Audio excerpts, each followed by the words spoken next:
जब दुनिया अंतरिक्ष की तरफ बढ़ रही है तब हमारी सरकारें जो है 2 गज जमीन के नीचे घुसने का प्रयास कर रही हैं। इतिहास के जितने पन्ने आप पलटोगे उससे जख्म ही कुरेदे जाएंगे, लेकिन भविष्य का निर्माण कैसे होगा, सरकारों को इस पर ध्यान देना चाहिए। सवाल ये है कि जब इस तरह का एटमॉस्फेयर वहाँ बन रहा है तो खुफिया एजेंसियाँ क्या कर रही हैं?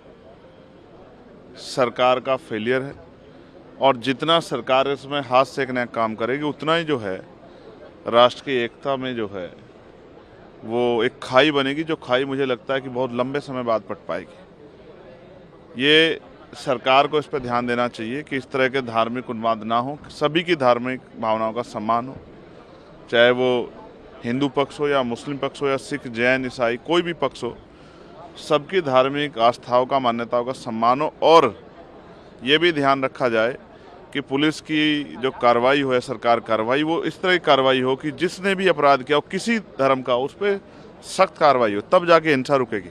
मगर मुझे लगता है कि सरकार की इच्छा शक्ति इसको रोकने की नहीं।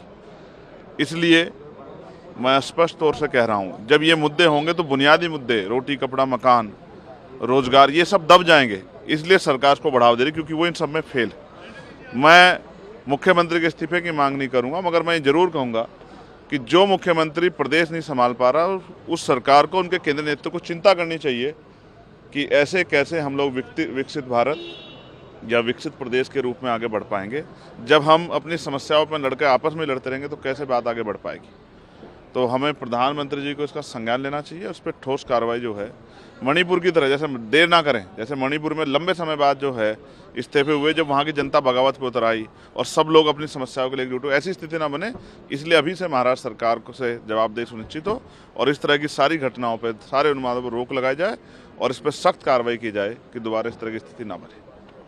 देखिए, नागपुर की घटना बहुत ही दुर्भाग्यपूर्ण है, लेकिन इसके पीछे एक सुनियोजित साजिश है। लंबे समय से भारतीय जनता पार्टी वहाँ हिंसा फैलाने के लिए साजिश रच रही थी और एक चलन बन गया है बीजेपी का और बीजेपी से जुड़े संगठनों का। फिल्में आती हैं नफरत फैलाने वाली, उस फिल्मों को प्रमोट किया जाता है प्रधानमंत्री के द्वारा और राज्यों के मुख्यमंत्री के द्वारा।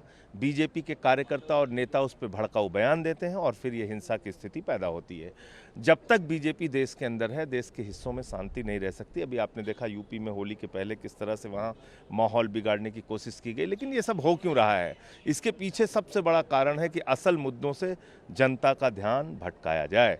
94 लाख करोड़ रुपए शेयर मार्केट में आम आदमी का डूब गया पिछले 5 महीने में, उस पर चर्चा नहीं होती। आप औरंगजेब औरंगजेब औरंगजेब कह रहे हैं, जनता कह रही कट गई जेब कट गई जेब कट गई जेब। आप महंगाई पे बात नहीं करना चाहते हैं, 50 वर्षों में सबसे ज़्यादा बेरोजगारी है उस पर बात नहीं करना चाहते हैं, 100 सालों में सबसे बड़ी आर्थिक असमानता है उस पर बात नहीं करना चाहते हैं, 186 लाख करोड़ रुपए का कर्जा हिंदुस्तान के ऊपर है उस पर बात नहीं करना चाहते हैं, महंगाई की समस्या है उस पर बात नहीं करना चाहते। तो हर 15 दिन पे एक नया नैरेटिव आप लेके आते हैं देश के अंदर नफरत फैलाने का, जो मैं समझता हूँ कि ठीक नहीं है।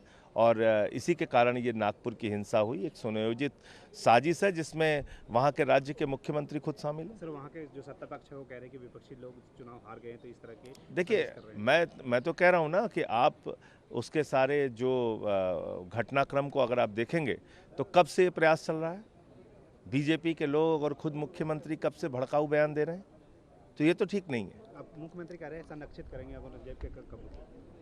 अब वो क्या करेंगे क्या नहीं करेंगे, उनकी किसी बात पे कैसे भरोसा किया जा सकता है? जब राज्य का मुख्यमंत्री खुद से भड़काऊ बयान देगा तो कहाँ पे शांति आएगी, बताइए आप।